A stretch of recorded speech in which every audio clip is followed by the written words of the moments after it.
बहू और दो ननद का साइकिल ढाबा। बसंतपुर गांव में आज मातम का माहौल छाया हुआ था।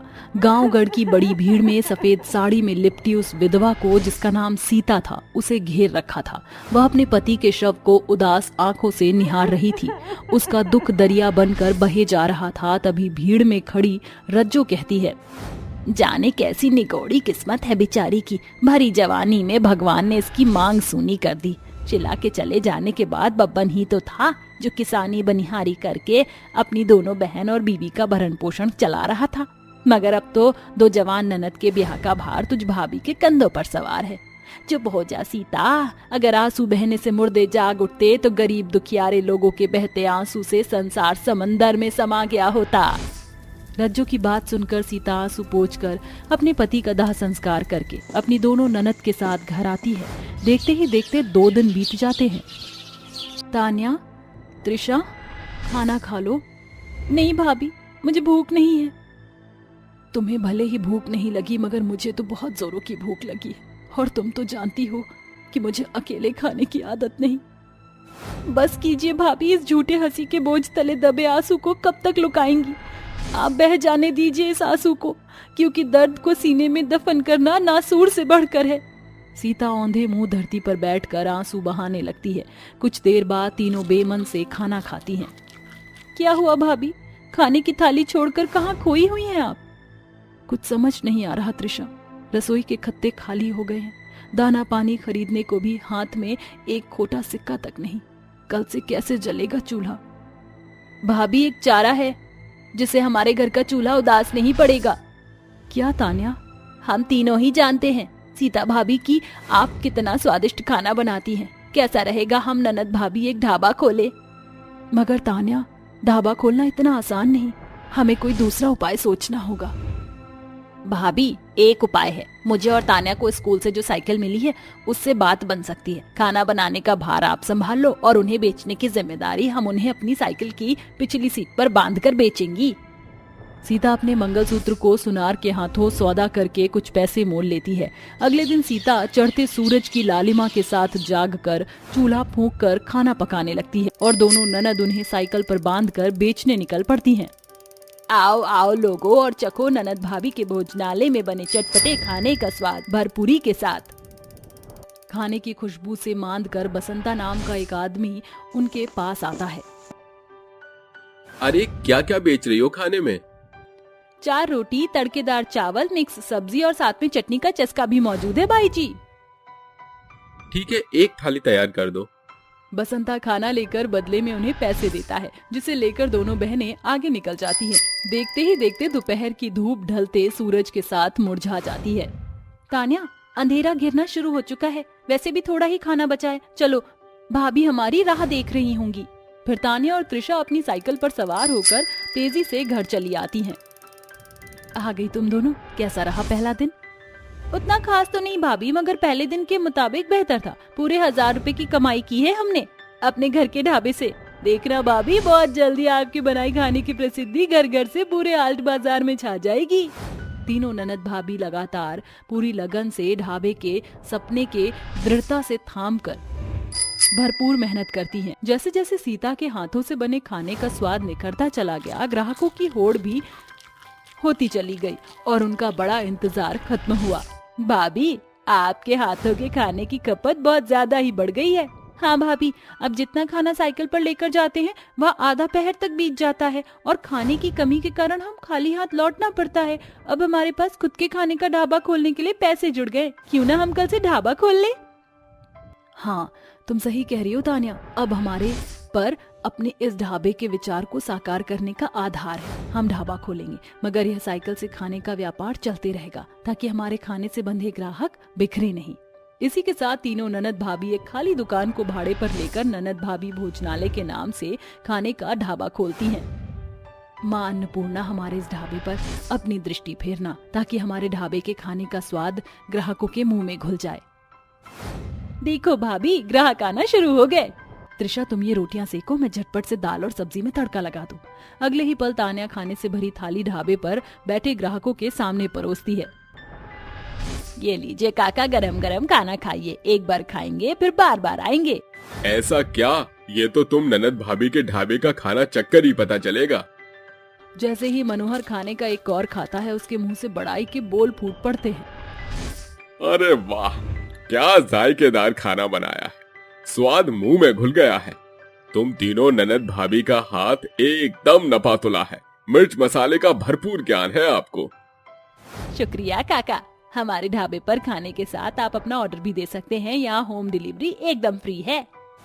अरे वाह, ये तो बिल्कुल शहर के जोमेटो जैसा है। उसे गांव गढ़वासी भी होम डिलीवरी को जान समझ सकेंगे।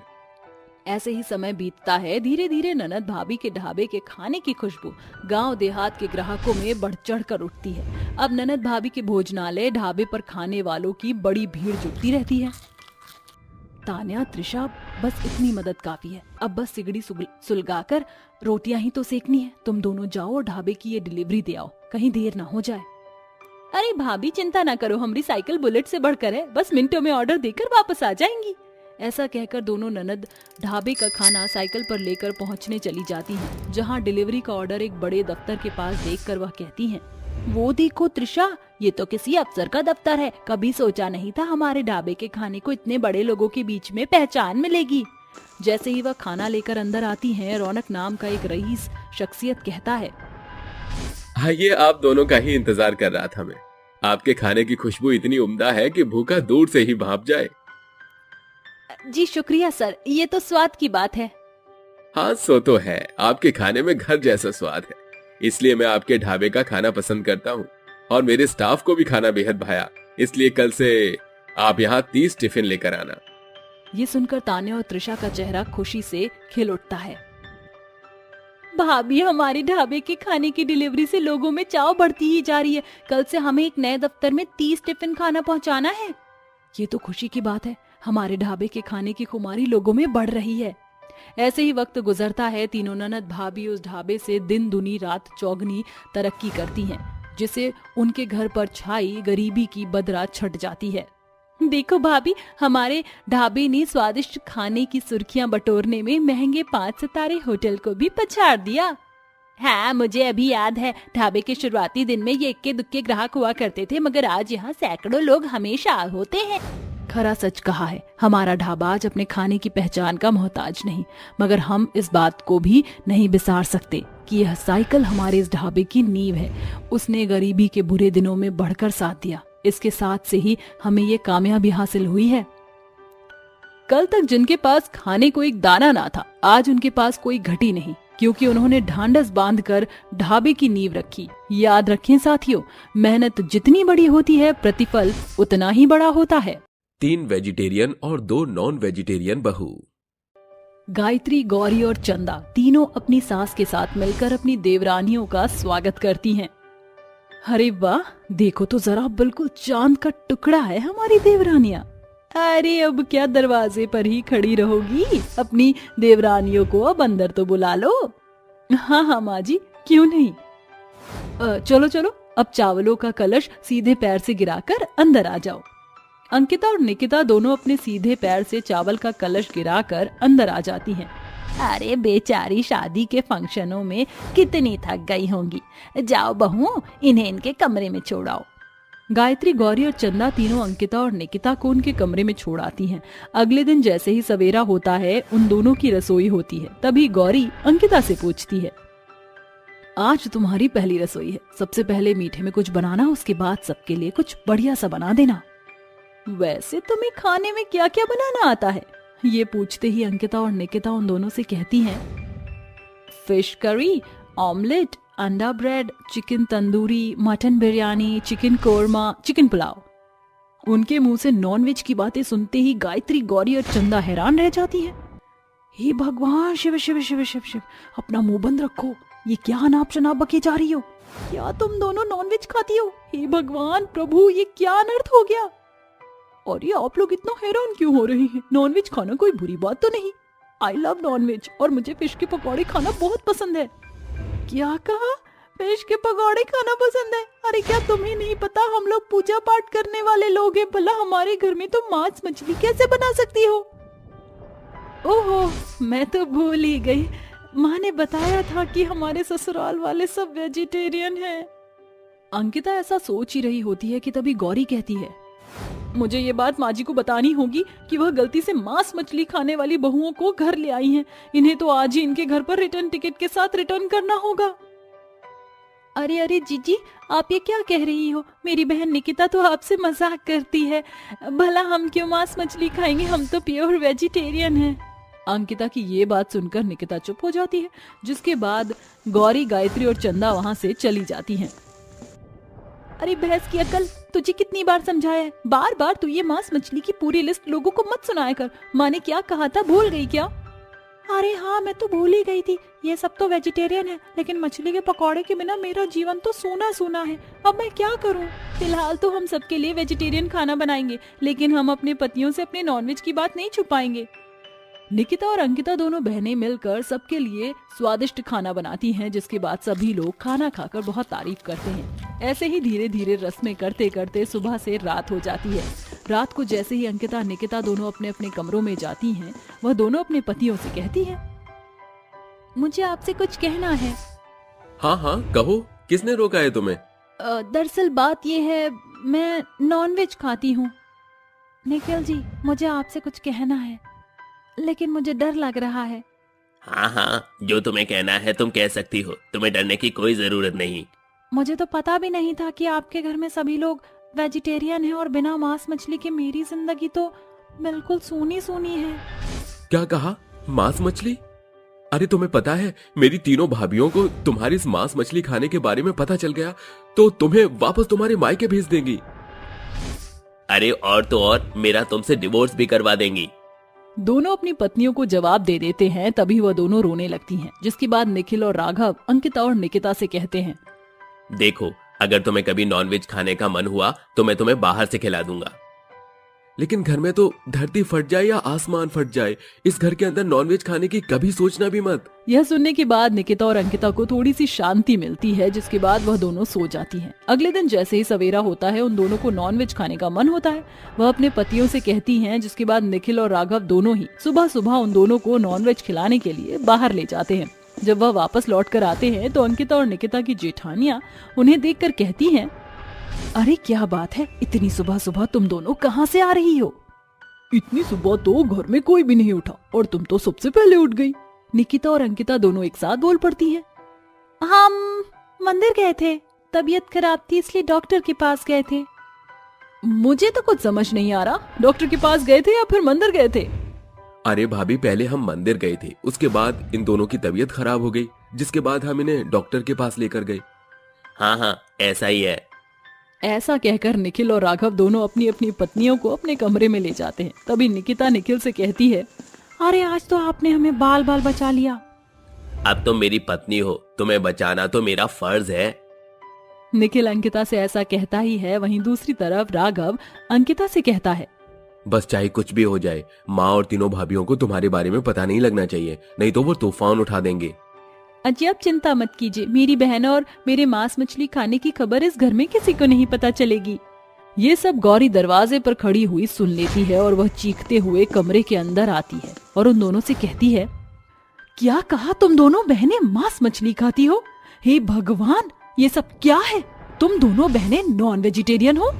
अपना पर्दा फाश होने के बाद अंकिता बात को संभालने की कोशिश करती है। अरे जीजी, मैं आपके आगे हाथ जोड़ती हूँ, इस बात का किसी को भी पता नहीं चलना चाहिए, नहीं तो माँ जी हम पर बहुत गुस्सा करेंगी। अरे ऐसे कैसे? इस घर में वेजिटेरियन है, हम पूजा पाठ करते हैं और तुम हमारी अर्चना भक्ति सबको भ्रष्ट करती जा रही हो। तुम दोनों बहनों ने हमारे घर को अपवित्र कर दिया है। गौरी एक क्षण भी नहीं रुकती और वह फौरन अपनी सास के साथ गायत्री और चंदा को भी अंकिता निकिता के नॉनवेज खाने की बात बता देती है, जिसे सुनते ही ममता अंकिता और निकिता को बुलाकर उनसे कहती है, अभी तुम दोनों स्नान करो गंगा जल से और उसके बाद मेरे पास आओ। तुम दोनों ने इस पूरे घर को अपवित्र कर दिया है, मुझे इस घर का शुद्धिकरण करवाना होगा। निकिता और अंकिता दोनों बहनें पवित्र गंगा जल से नहाकर तो आ जाती हैं, लेकिन उनके आने के बाद उन दोनों की जेठानियां अपने हाथों में बैग लेकर कहती हैं, माँ जी अब मैं इस घर में और नहीं रह सकती। जिस रसोई में नॉनवेज बनेगा उस रसोई का बना हुआ खाना मैं नहीं खा सकती। इन दोनों ने इस घर को अपवित्र कर दिया है, हम अपने मायके जा रही हैं। अरे इसमें इन दोनों की क्या गलती है? भला हम किसी के खाने के अंदर ऐसे दखलंदाजी नहीं कर सकते। और फिर हमने भी इन लोगों से नॉन वेजिटेरियन के बारे में नहीं पूछा था। आज से जिसे जो खाना है वो खा सकता है। मैंने एक फैसला लिया है, आज से इस घर में 2 रसोई होंगी, एक अंकिता और निकिता के लिए और दूसरी तुम तीनों के लिए। लेकिन मेरी 5 बहुएं इस घर से कहीं नहीं जाएंगी। ममता अपनी 5 बहुओं के लिए फैसला ले लेती है, जिसके बाद अंकिता और निकिता की रसोई अलग हो जाती है और गौरी, गायत्री और चंदा की रसोई अलग। अब वह एक ही छत के नीचे रहते तो हैं, लेकिन अपने तौर तरीके का खाना खाते हैं और एक साथ खुशी खुशी रहने लगते हैं।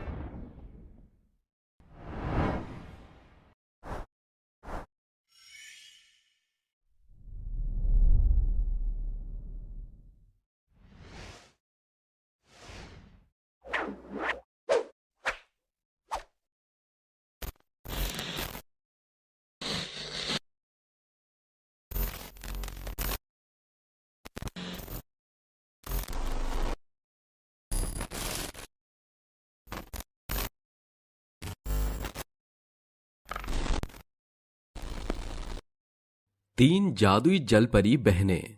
एक छोटे से गांव में कई सारे मछुआरे होते हैं। वह मछुआरे मछलियां पकड़कर उन्हें बेचा करते थे ताकि वह अपने रोजमर्रा का खर्चा निकाल सके। एक दिन एक भोलू नाम का मछुआरा समुद्र के बीचों बीच कई सारे मछुआरों के साथ मछलियां पकड़ रहा होता है। हे भगवान, कितने दिन हो गए कोई मछली हाथ ही नहीं आती है। अगर ऐसा ही चलता रहा तो पता नहीं हमारे घर नैया कैसे पार हो पाएगी। तभी उसके जाल में कुछ फंस जाता है। अरे बाप रे बाप, कुछ भारी भरकम लगता है। कोई बहुत बड़ी मछलियां हाथ आई हैं। भोलू उसे पूरी ताकत लगाकर खींचने की कोशिश करता है, लेकिन फिर भी वह जाल को खींच नहीं पाता। ए भगवान, आखिर ऐसा क्या है जो मैं खींच भी नहीं पा रहा हूँ? मुझे तो समझ ही नहीं आता। भोलू आखिरी दम तक अपनी कोशिश करता है। तभी वहाँ बाकी के मछुआरे भोलू को देखकर कहते हैं, अरे क्या बात है भोलू भाई साहब, माँ का दूध नहीं पिए हो क्या बचपन में? अरे थोड़ी सी ताकत लगाओ। लगता है ये काम आपसे नहीं होगा। चलो भाइयों, जरा भोलू भैया की मदद करवाई दो। सभी मछुआरे एक साथ इकट्ठे हो जाते हैं और समुद्र से मछली को बाहर निकालने की कोशिश करते हैं। जैसे ही जाल बाहर निकलता है, उस जाल में 3 जलपरी होती हैं। अरे बाप रे बाप, ये क्या? मेरे जाल में तो 3 जलपरियां आ गईं। उरी दादा, ये तो चमत्कार हो गया। लो भैया, कर लो बात। अब मछुआरे के जाल में मछलियां नहीं, जलपरियां फंसने लगी हैं। तभी उनमें से लिली जलपरी कहती है, देखो हमें छोड़ दो, हमें जाने दो, हम गलती से तुम्हारे इस जाल में फंस गए। देखो हम तीनों बहनें, हम तुम्हारे आगे हाथ जोड़ती हैं, हमें जाने दो। अगर तुम हमें छोड़ दोगे तो हम उसके बदले तुम्हें खूब सारा पैसा, सोना और हीरे देंगे। उन तीनों जलपरियों की बातें सुनने के बाद मदन, मुकेश और भोलू उन तीनों से कहते हैं, अरे नहीं नहीं, हमें कोई सोना पैसा हीरे नहीं चाहिए। हमारी वजह से तुम्हें परेशानी हुई, उसके लिए माफी मांगते हैं। आप यहाँ से जा सकती हो। मदन और मुकेश तीनों जलपरियों को जाल से निकाल देता है, जिसके बाद उनकी अच्छाई देखकर जलपरियां उनसे कहती हैं, तुम लोग तो बहुत साफ दिल के हो। हमारी मदद करने के लिए आप सभी का बहुत शुक्रिया। अब आपने हमारी मदद की है तो हम तीनों बहनें आपकी मदद करना चाहती हैं।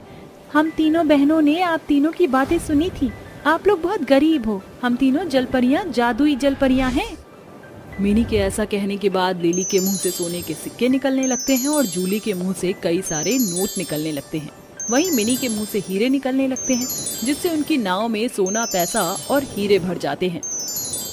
हमारी मदद करने के लिए ये छोटी सी भेंट हमारी तरफ से आपके लिए। आप सभी ने हमारा दिल जीत लिया है। कभी हमारी मदद की आवश्यकता हो तो आप बेझिझक यहाँ पर आकर हमें याद कर लीजिएगा। मेरा नाम मिनी है और ये मेरी बहन जूली और ये है लिली।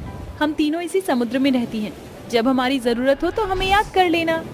ऐसा कहकर वह तीनों जलपरियां वहाँ से चली जाती हैं, जिसके बाद वह तीनों मछुआरे आपस में बात करने लगते हैं। अरे भाई लोगों, मेरी बात मानो। इन बेचारी जलपरियों के बारे में गांव में किसी को मत बताना। हाँ हाँ, तुम बिल्कुल सही कहते हो। अगर किसी को इन जलपरियों के बारे में पता चला तो वो इन जलपरियों का फायदा उठाएंगे। मदन का ध्यान पैसा, सोने और हीरे पर होता है, जिसे देखकर वह कहता है, अरे जलपरी तो पहले ही जा चुकी है, ये सब छोड़ो और जो माल मिला है उसे आपस में बांट लो। जितना भी सोना, पैसा और हीरे उन्हें मिले होते हैं वह तीनों आपस में उन्हें बांट लेते हैं। वह तीनों ही बहुत ज्यादा गरीब थे और तीनों ही अपने घर आकर अपनी पत्नियों को जलपरियों के बारे में बताते हैं।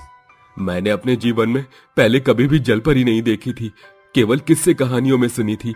आज तो मैंने साक्षात जलपरियां देख ली, और वो भी 3-3। अजीब भला हो उन जलपरियों का, जिनकी वजह से आज हमारे घर का चूल्हा जला है। आज उन्होंने तुम्हारी मदद न की होती तो हमारे घर का चूल्हा ही ना जलता। ऐसे ही जलपरी के दिए हुए सोने, पैसे और हीरों से उन तीनों के कुछ दिन तो आराम से कट जाते हैं।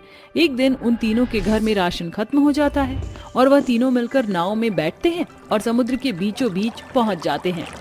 जादुई जलपरी, हमें तुम्हारी मदद की जरूरत है। उन तीनों के याद करने से जलपरी वहाँ पर आ जाती है और उनसे कहती है, तुम तीनों का यहाँ एक साथ होना, यानी कि तुम तीनों को हमारी जरूरत है। बताओ तुम्हें हमारी क्या जरूरत है? दरअसल हमारा मछली बेचने का काम चल ही नहीं पा रहा है। गांव के अमीर लोग शहर से मछली खरीदने लगे हैं, और जो गरीब हैं उनसे मछली खरीदी नहीं जाती। आप हमारी मदद करो, हमारा परिवार भूखा है और हमारे कुछ साथी भी हैं जिनकी हम मदद करना चाहते हैं। आप तीनों ही बहुत अच्छे हो, इसलिए हम तीनों आपकी मदद जरूर करेंगी। मिनी के ऐसा कहने के बाद मिनी के मुंह से हीरे निकलने लगते हैं, जूली के मुंह से पैसे निकलने लगते हैं और लिली के मुंह से सोना निकलने लगता है। देखते ही देखते उनकी नाव के अंदर कई सारा सोना, पैसा और हीरे दिखाई पड़ते हैं। एक बार फिर से हमारी मदद करने के लिए आपका बहुत बहुत शुक्रिया। वह तीनों जलपरियां वहां से चली जाती हैं, जिसके बाद भोलू, मुकेश और मदन तीनों सोना, पैसा, हीरे लेकर वापस अपने गांव लौट आते हैं। जिसके बाद वह तीनों मिलकर अपनी परेशानी के साथ साथ गांव के गरीब लोगों की भी मदद करते हैं, जिसके चलते गांव के गरीब लोग उन तीनों को बहुत सारी दुआएं देते हैं। ऐसे ही अब उनकी आर्थिक स्थिति ठीक हो जाती है। लेकिन एक दिन मदन अपने मन ही मन सोचने लगता है, मेरी आर्थिक स्थिति तो ठीक हो गई, लेकिन मैं अमीर बनना चाहता हूँ ताकि मुझे अपने भविष्य काल में कभी भी पैसों के चलते परेशानी न उठानी पड़े। क्यों ना मैं उन जलपरियों से झूठ बोलकर उनसे बहुत सारा पैसा, सोना, हीरा ये ले आऊं। ऐसा सोचकर इस बार मदन अकेले ही नाव में बैठकर समुद्र के बीचों बीच पहुंच जाता है। जिसके बाद वह उन 3 जलपरियों को बुलाता है। जादुई जलपरियों, मुझे तुम्हारी आवश्यकता है। मदन के याद करने पर जादुई जलपरियां वहां पर आ जाती हैं। अरे आज तुम अकेले यहाँ पर आए हो, बाकी के तुम्हारे दोनों साथी कहाँ हैं? दरअसल वो दोनों आ न सके, मैं अकेला ही आ गया। परेशानी ये है कि हमारे गांव में भूखमरी हो गई है और गांव बहुत ही बुरी दशा में है। मैं तुम तीनों जादुई जलपरियों से मदद मांगने आया हूँ। क्या सच में ऐसा है? अगर ऐसा है तो हम तीनों आपकी मदद जरूर करेंगे। हाँ हाँ, क्यों नहीं, चलो बहनों, हमें इनकी मदद करनी चाहिए। देखते ही देखते लिली के मुंह से खूब सारे सोने के सिक्के और जूली के मुंह से पैसे और लिली के मुंह से खूब सारे हीरे निकलने लगते हैं, जिससे पूरी नाव सोना, पैसा और हीरे से भर जाती है। इतना सारा सोना, पैसा, हीरे देखते ही मदन अपने मन ही मन सोचता है, क्या बात है, अब तो मुझे जिंदगी भर कभी भी कमाने की जरूरत नहीं पड़ेगी। ये सारा सोना, पैसा, हीरे लेकर मैं सीधा शहर रहने के लिए निकल जाऊंगा। अपना जादू दिखाने के बाद जलपरियां वहां से चली जाती हैं। जिसके बाद मदन नाव चलाने की कोशिश करता है, लेकिन तभी ज्यादा वजन होने की वजह से नाव में पानी भरने लगता है। अरे बाप रे, अरे बाप रे बाप, ये सब क्या हो गया? ये क्या हो रहा है? अगर ऐसा हुआ तो मैं तो इस समंदर की गहराई में डूबकर मर जाऊंगा। अरे मेरा लालच आज मुझे डुबो देगा। देखते ही देखते पूरे नाव में पानी भर जाता है और कुछ ही समय में वो सारा पैसा, सोना, हीरे समुद्र के अंदर चले जाते हैं। जिसके बाद मदन भी समुद्र के पानी में डूब जाता है। उस दिन मदन के साथ क्या हुआ उसके बारे में किसी को कुछ पता नहीं चलता। दोस्तों, कहा जाता है कि लालच बुरी बला है। लालच कभी किसी का सगा नहीं होता, इसलिए लालच करने से पहले एक बार जरूर सोचें। चुड़ैल किसान माँ के आलसी बेटे। सर्दी का समय होता है। गंगा अपने 2 बेटों के साथ रहा करती थी। गंगा के दोनों बेटे बहुत आलसी थे। गंगा किसी भी काम के लिए अपने बेटों के आसक्ति नहीं थी। अगर वह अपने बेटे को कोई काम बताती तो उसके दोनों बेटे काम करने से मना कर देते, जिसके चलते वह घर की जिम्मेदारियों का भार अकेले ही उठा रही थी। एक दिन गंगा खेतों में सिंचाई करने जाने ही वाली होती है, लेकिन उससे पहले वह दोनों आलसी बेटों से कहती है, अरे बेटा देखो जरा कितनी ठंड हो रही है, जरा मेरे साथ खेतों में चलो, जल्दी जल्दी सिंचाई करवा देना और उसके बाद वापस घर आ जाना। देखो माँ, ये मेहनत करनी तो मेरे बस की बात नहीं है, मैं तो आपके साथ नहीं जाऊंगा। और मुझको तो बहुत जोरों से नींद आ रही है, मैं अभी कहीं नहीं जाऊंगा, मुझे सोना है और मैं सोने जा रहा हूँ। राकेश और दिवाकर दोनों ही भाई अपनी माँ के साथ जाने से मना कर देते हैं, जिसके बाद बेचारी गंगा मजबूरन ही खुद ही अपने खेतों में जाकर सिंचाई करने लगती है। वहीं दूसरी तरफ बाकी के खेतों में सभी बूढ़े माता पिताओं के बेटे उनकी मदद करवा रहे होते हैं, लेकिन बेचारी गंगा अकेले ही पूरे खेत की सिंचाई करने लगती है। कोई बात नहीं, एक ना एक दिन मेरे बेटे मेरी मदद जरूर करवाएंगे। आज उन्हीं के अंदर बहुत हालात हैं, लेकिन एक दिन वह इतने मेहनती हो जाएंगे कि पूरे गांव में इतना मेहनती कोई नहीं होगा। गंगा खेती बाड़ी करके अपने घर का गुजारा करती थी। वहीं दूसरी तरफ राकेश और दिवाकर अपनी माँ के कमाए हुए पैसों से अपने शौक पूरे किया करते थे। अरे माँ आ गई, आप देखो मेरी दाढ़ी कितनी बढ़ रही है, लाओ मुझे थोड़े से पैसे दे दो, मुझे अपनी दाढ़ी कटवानी है। लोग इतनी बड़ी दाढ़ी देखकर मेरा मजाक उड़ाते हैं। लेकिन बेटा मेरे पास तुम्हें देने के लिए पैसे नहीं हैं, और जो पैसे हैं उनसे मुझे घर का राशन भी लाना है, और मेरी तबीयत भी ठीक नहीं है, मुझे दवाई भी लेकर आनी है। अरे माँ, मेरी दाढ़ी से जरूरी घर का राशन थोड़ी है, आप मुझे पैसे दे दो। दिवाकर अपनी माँ गंगा के सामने पैसे लेने के लिए अड़ा रहता है। कब से कह रहा हूँ माँ, आप मुझे पैसे देती क्यों नहीं हो? गंगा को ना चाहते हुए भी अपने बेटे दिवाकर को पैसे देने पड़ते हैं। उसे पैसे देते हुए राकेश देख लेता है, जिसके बाद वह अपनी माँ से कहता है, हाँ हाँ, आप तो केवल दिवाकर भैया को ही प्यार करती हो, मुझे थोड़ी प्यार करती हो, जब देखो उन्हें पैसे देती रहती हो। अरे बेटा, अगर मैंने तुझे भी पैसे दे दिए तो मैं अपनी दवाई नहीं लेकर आ पाऊंगी, और तुझे पता है मेरी तबीयत कितनी ज्यादा खराब हो रही है। हाँ हाँ, बना लो अपनी बीमारी का बहाना, मेरी बारी पर तो आपकी बीमारी आकर खड़ी हो जाती है। अरे जब दिवाकर भैया को पैसे देने होते हैं तब तो आपकी बीमारी एकदम उड़नचू हो जाती है। गंगा से अपने बेटे राकेश के ताने सुने नहीं जाते, जिसके बाद बचे खुचे पैसे भी गंगा राकेश को पकड़ा देती है और पड़ोस की काकी से थोड़ा सा घर का राशन मांगने के लिए चली जाती है। काकी थोड़ा सा अनाज दे दो, हमारे घर का राशन खत्म हो गया है, अगर कुछ खाने के लिए नहीं बनाए तो मेरे दोनों बेटे भूखे ही रह जाएंगे, और फिर भूखे होने की वजह से वो मुझ पर बहुत चिल्लाएंगे। बेटा, तूने अपने बेटों को बहुत ज्यादा ढील दे दी है। अरे अगर अभी से इतना आलस करेंगे तो तेरे बुढ़ापे में तुझे देखेंगे भी नहीं। अरे काकी, अभी मेरे बेटों को इतनी समझ नहीं है, लेकिन जैसे ही उन्हें समझ आने लगेगी वह मेरी मदद जरूर करवाएंगे। गंगा को अपने बेटों पर बहुत भरोसा होता है, लेकिन उसके बेटे अपने आप को आलस में ढकेलते जाते हैं, जिसके चलते वह गंगा की एक भी नहीं सुनते। ऐसे ही कुछ दिन बीत जाते हैं और एक दिन गंगा की बहुत ज्यादा तबीयत खराब हो जाती है। एक तो इतनी ज्यादा सर्दी है, ऊपर से ठंड भी बहुत लग रही है। अब ऐसी ठंड में मैं खेती करने कैसे जाऊं? तबीयत भी मेरी बहुत ज्यादा खराब हो रही है, पहले थोड़ा आराम कर लेती हूँ। गंगा को कुछ समझ नहीं आ रहा होता है और वह बिस्तर पर लेटी हुई दर्द से करहा रही होती है। अरे बेटा, मेरे पास दवाई नहीं है, मेरी बहुत ज्यादा तबीयत खराब है, जरा डॉक्टर को बुला लाओ। गंगा के इतना कहने के बाद भी उसके बेटे टस से मस नहीं होते और वह खा पी कर सो जाते हैं। बेचारी गंगा रात भर दर्द में तड़पती रहती है, लेकिन ना तो दिवाकर उसकी तरफ देखता और ना ही राकेश। अगले दिन जैसे ही सवेरा होता है, गंगा अपना दम तोड़ देती और वह मर जाती है। लेकिन गंगा के मरने के बाद भी दिवाकर और राकेश को कोई गम नहीं होता। वह गंगा की लाश को जला देते हैं और उसके बाद भी आलसियों की तरह घर में पड़े रहते हैं। वहीं दूसरी तरफ मरने के बाद भी गंगा की आत्मा को शांति नहीं मिलती और वह अपने बेटों को देखने के लिए उनके पास चली जाती है। अरे ये क्या, मेरे बेटों को तो मेरी जाने के बाद भी कोई फर्क नहीं पड़ रहा। अरे ये कैसी औलाद है जिसे अपनी माँ की भी परवाह नहीं रही। चुड़ैल अपने बेटों को रोजाना देखने आती लेकिन उसके बेटों को ना तो अपनी कोई खैर खबर थी, ना ही उनकी माँ के मरने का कोई गम। जिन बेटों को खिलाने के लिए मैं खुद मर गई, उन्हें तो मेरी मौत का भी गम नहीं है। इससे अच्छा तो ये होता कि मुझे कोई औलाद ही ना होती। चुड़ैल ऐसा कहकर रोने लगती है। वहीं दूसरी तरफ राकेश और दिवाकर दोनों भाइयों को भूख लगने लगती है। ओहो, पेट में चूहे दौड़ रहे हैं, देखता हूँ कुछ खाने के लिए है या नहीं है। दिवाकर अपने घर में खाना ढूंढने लगता है, लेकिन उसके घर में खाने का एक दाना तक नहीं होता। वहीं राकेश भी भूख से तड़प रहा होता है, जिसके बाद उन दोनों को अपनी माँ की याद आने लगती है। अरे ये क्या, खाने के लिए एक दाना तक नहीं है? माँ होती तो बनाकर खिला देती। लेकिन माँ तो अब इस दुनिया में रही नहीं। उनकी मौत का कारण भी हम दोनों ही हैं।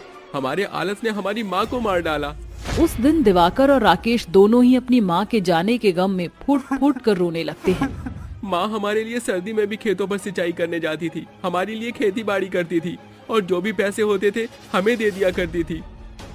घर में अन्न का एक दाना न होने के बाद भी वो आसपास के लोगों से अनाज बटोरा करती थी और हमारे लिए खाना बनाया करती थी। हमें इतनी अच्छी माँ मिली और हमने उनकी कदर नहीं की। हमारे आलस ने हमारी माँ को खो दिया है। अब माँ हम दोनों से बहुत दूर चली गई है। तभी वहाँ पर चुड़ैल की आत्मा प्रकट होती है और चुड़ैल अपने दोनों बेटों को अपनी गलती का पछतावा करते हुए देख उनसे कहती है, अरे बेटा, मेरे जीते जी तो तुम्हें मेरी अहमियत समझ नहीं आई, लेकिन मेरे मरने के बाद तुम्हें मेरी अहमियत समझ आ गई। इससे बड़ी और क्या बात हो सकती है। किसी ने कहा है, सुबह का भूला जब शाम को वापस लौट आता है तो उसे भूला नहीं कहते। तुम दोनों को अपनी गलती का पछतावा है, इससे ज्यादा मुझे और कुछ नहीं चाहिए। लेकिन बेटा, जिंदगी जीने के लिए कमाना भी पड़ता है और मेहनत भी करनी पड़ती है। आज से अपना आलस छोड़ो और खेतों में काम करना शुरू करो। माँ, मुझे अपनी गलती का पछतावा है। आज के बाद मैं कभी आलस नहीं करूंगा और मेहनत करके खेती बाड़ी करूंगा। हाँ माँ, और मैं खूब मेहनत करूंगा और मेहनत के साथ साथ अपनी पढ़ाई भी करूंगा और एक दिन मैं कामयाब होकर जरूर दिखाऊंगा माँ। गंगा के मरने के बाद उसके दोनों बेटों को अकल आ जाती है, जिसके बाद वह दोनों गंगा के खेत में खेती बाड़ी करना शुरू कर देते हैं।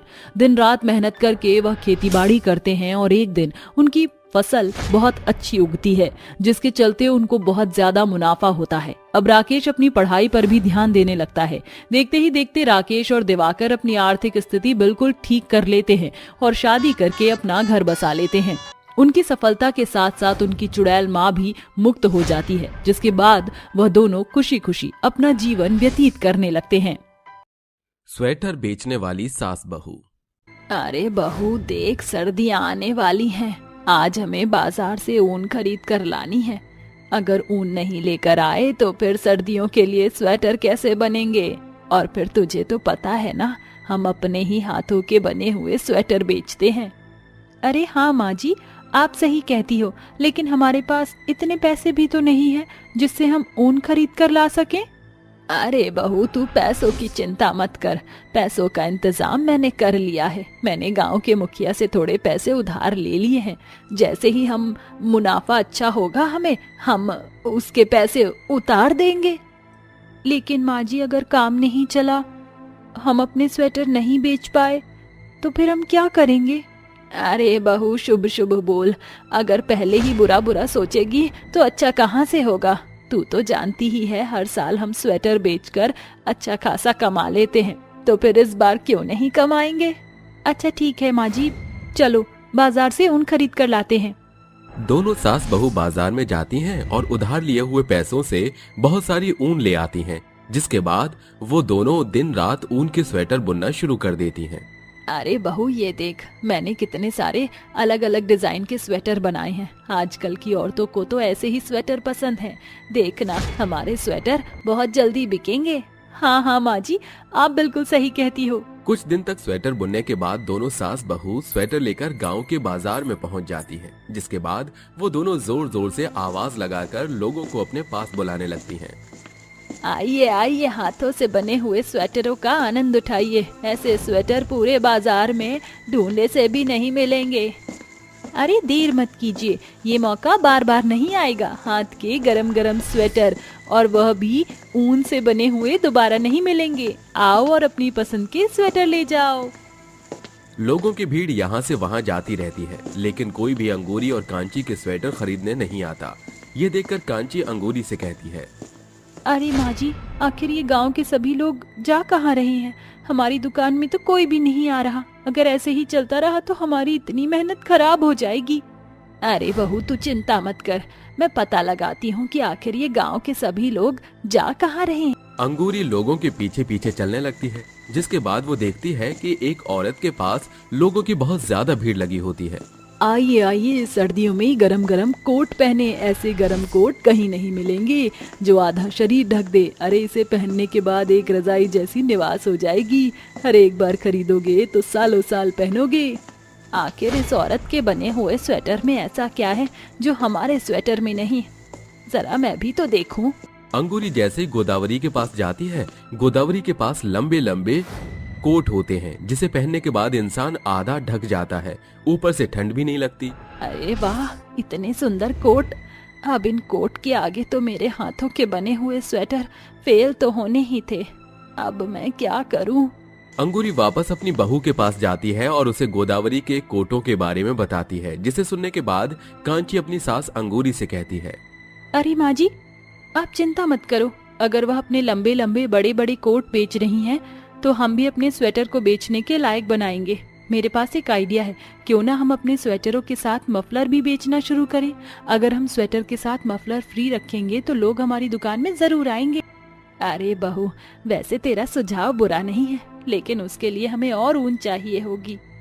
ठीक है माँ जी, मेरे पास जो सेविंग रखी है मैं उन पैसों से ऊन खरीद लेती हूँ। कांची और अंगूरी दोनों सास बहू और ऊन खरीद कर अपने घर ले आती हैं, जिसके बाद वो दोनों सास बहू उन स्वेटर्स के साथ मफलर भी बनाती हैं। जिसके बाद वो अगले दिन दोबारा से बाजार में आती हैं और अपने स्वेटर बेचना शुरू करती हैं। आओ आओ, हाथों के बने हुए स्वेटर खरीदो। अरे एक स्वेटर खरीदने पर उसके साथ मफलर फ्री। जितने स्वेटर खरीदोगे उनके साथ मफलर फ्री।